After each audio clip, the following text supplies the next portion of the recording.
Hello everyone, welcome to my channel daily dose with MD में आपका स्वागत है। आज मैं महाशिवरात्रि की कहानी आपको सुनाने जा रही हूँ। महाशिवरात्रि की कथा। एक बार पार्वती ने भगवान शिव शंकर से पूछा, ऐसा कौन सा श्रेष्ठ तथा सरल व्रत पूजन है जिससे मृत्युलोक के प्राणी आपकी कृपा सहज ही प्राप्त कर लेते हैं। उत्तर में शिवजी ने पार्वती को शिवरात्रि के व्रत का विधान बताकर यह कथा सुनाई। एक गांव में एक शिकारी रहता था। पशुओं की हत्या करके वह अपने कुटुंब को पालता था। वह एक साहूकार का ऋणी था, लेकिन उसका ऋण समय पर न चुका सका। क्रोधवश साहूकार ने शिकारी को शिव मठ में बंदी बना लिया। संयोग से उस दिन शिवरात्रि थी। शिकारी ध्यानमग्न होकर शिव संबंधी धार्मिक बातें सुनता रहा। चतुर्दशी को उसने शिवरात्रि की कथा भी सुनी। संध्या होते ही साहूकार ने उसे अपने पास बुलाया और ऋण चुकाने के विषय में बात की। शिकारी अगले दिन सारा ऋण लौटा देने का वचन देकर बंधन से छूट गया। अपनी दिनचर्या की भांति वह जंगल में शिकार के लिए निकला, लेकिन दिन भर बंदी गृह में रहने के कारण भूख प्यास से व्याकुल था। शिकार करने के लिए वह एक तालाब के किनारे बेल वृक्ष पर पड़ाव बनाने लगा। बेल वृक्ष के नीचे शिवलिंग था, जो बिल्व पत्रों से ढका हुआ था। शिकारी को उसका पता न चला। पड़ाव बनाते समय उसने जो टहनियाँ तोड़ी वे संयोग से शिवलिंग पर गिरी। इस प्रकार दिन भर भूखे प्यासे शिकारी का व्रत भी हो गया और शिवलिंग पर बिल्वपत्र भी चढ़ गए। एक पहर रात्रि बीत जाने पर एक गर्भिणी मृगी तालाब पर पानी पीने पहुंची। शिकारी ने धनुष्य पर तीर चढ़ाकर जो ही प्रतिज्ञा खींची। मृगी बोली, मैं गर्भिणी हूँ, शीघ्र ही प्रसव करूंगी। तुम एक साथ 2 जीवों की हत्या करोगे, जो ठीक नहीं है। मैं अपने बच्चों को जन्म देकर शीघ्र ही तुम्हारे सामने प्रस्तुत हो जाऊंगी, तब तुम मुझे मार लेना। शिकारी ने प्रतिज्ञा ढीली कर दी और मृगी झाड़ियों में लुप्त हो गई। कुछ ही देर बाद एक और मृगी उधर से निकली। शिकारी की प्रसन्नता का ठिकाना न रहा। समीप आने पर उसने धनुष पर बाण चढ़ाया। तब उसे देख मृगी ने विनम्रतापूर्वक निवेदन किया, हे पारधी, मैं थोड़ी देर पहले ही ऋतु से निवृत्ति हुई हूँ। कामातुर विरहिणी हूँ। अपने प्रिय की खोज में भटक रही हूँ। मैं अपने पति से मिलकर शीघ्र ही तुम्हारे पास आ जाऊंगी। शिकारी ने उसे भी जाने दिया। 2 बार शिकार को खोकर उसका माथा ठनका। वह चिंता में पड़ गया। रात्रि का आखिरी पहर बीत रहा था।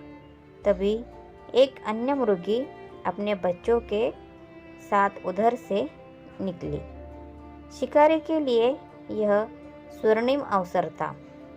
उसने धनुष पर तीर चढ़ाने में देर न लगाई। वह तीर छोड़ने ही वाला था कि मुर्गी बोली, हे पारधी, मैं इन बच्चों को पिता के हवाले करके लौट आऊंगी। इस समय मुझे मत मार। शिकारी हंसा और बोला, सामने आए शिकार को छोड़ दूं? मैं ऐसा मूर्ख नहीं। इससे पहले मैं 2 बार अपना शिकार खो चुका हूँ। मेरे बच्चे भूखे प्यासे तड़प रहे होंगे। उत्तर में मुर्गी ने फिर कहा, जैसे तुम्हें अपने बच्चों की ममता सता रही है, ठीक वैसे ही मुझे भी। इसीलिए सिर्फ बच्चों के नाम पर मैं थोड़ी देर के लिए जीवनदान मांग रहे हो। हे पारदी, मेरा विश्वास कर। मैं इन्हें इनके पिता के पास छोड़कर तुरंत लौटने की प्रतिज्ञा करती हूँ। मुर्गे का दीन स्वर सुनकर शिकारी को उस पर दया आ गई। उसने उस मुर्गी को भी जाने दिया। शिकार के अभाव में बेल वृक्ष पर बैठा शिकारी बेल पत्र तोड़ तोड़कर नीचे फेंकता जा रहा था।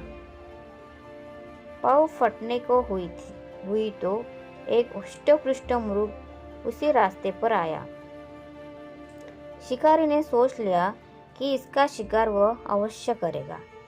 शिकारी की तनी प्रत्यंचा देखकर मृग विनीत स्वर में बोला, हे पारदे भाई, यदि तुमने मुझसे पूर्व आने वाली 3 मुर्गियों तथा छोटे छोटे बच्चों को मार डाला है तो मुझे भी मारने में विलंब न करो, ताकि उनके वियोग में मुझे एक क्षण भी दुख न सहना पड़े।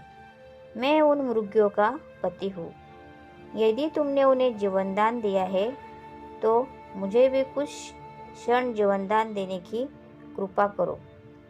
मैं उनसे मिलकर तुम्हारे सामने उपस्थित हो जाऊंगा। मृग की बात सुनते ही शिकारी के सामने पूरी रात का घटनाक्रम घूम गया। उसने सारी कथा मृग को सुना दी। तब मृग ने कहा, मेरी तीनों पत्नियां जिस प्रकार प्रतिज्ञाबद्ध होकर गई है, मेरी मृत्यु से अपने धर्म का पालन नहीं कर पाऊंगी। अंततः जैसे तुमने उन्हें विश्वास पात्र मानकर छोड़ा है, वैसे ही मुझे भी जाने दो। मैं उन सबके साथ तुम्हारे सामने शीघ्र ही उपस्थित होता हूँ। उपवास, रात्रि जागरण तथा शिवलिंग पर बेलपत्र चढ़ाने से शिकारी का हिंसक हृदय निर्मल हो गया था। उसमें भगवत शक्ति का वास हो गया था।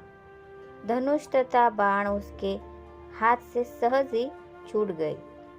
भगवान शिव की अनुकंपा से उसका हिंसक हृदय कारुणिक भाव से भर गया। वह अपने अतीत के कर्मों को याद करके पश्चाताप की ज्वाला में जलने लगा।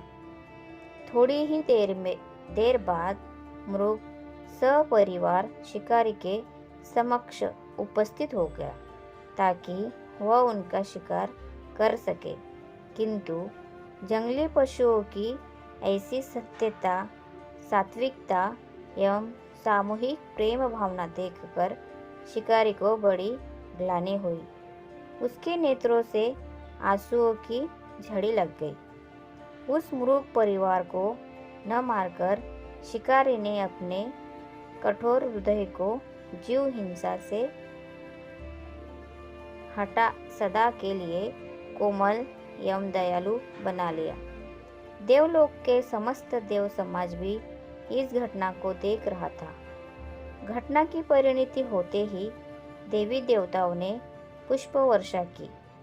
तब शिकारी तथा मृग परिवार मोक्ष को प्राप्त हुआ।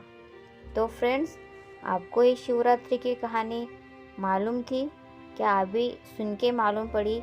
एक कमेंट करके ज़रूर बताइए। और कहानी सुनाने का तरीका आपको पसंद आया हो तो प्लीज़ वीडियो को लाइक कीजिए, शेयर कीजिए और चैनल को सब्सक्राइब ज़रूर करें। धन्यवाद। Thanks for watching.